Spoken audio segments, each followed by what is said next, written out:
నా భార్య మీద చేతి అధికారం నీకెవరిచ్చారు? పాపాలు చెయ్యాలనుకున్న వాళ్ళని కొట్టక పూజ గదిలో కూర్చోపెట్టి అభిషేకాలు చేయమంటావా? అభిషేకాలు చేయాల్సిన అవసరం లేదు, అవమానించకుండా ఉంటే చాలు. ఇలాంటి పాపిష్టిదాన్ని అవమానించక పల్లకి ఎక్కించి ఊరేగించమంటావా?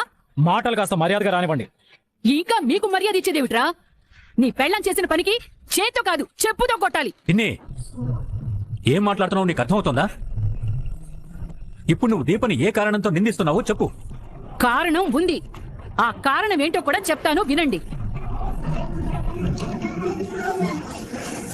సుమిత్ర, గౌతమ్ చెడ్డవాడని మొదటిసారి చెప్పింది ఎవరు? ప్రేమ పేరుతో నాటకమాడి ఒక ఆడపిల్ల జీవితాన్ని నాశనం చేశాడు దీపే. అదే గౌతమ్ మంచివాడని ఉత్తముడని చెప్పింది ఎవరు? అందరి ముందు చెప్తున్నాను, గౌతమ్ మంచివాడు, దీపే.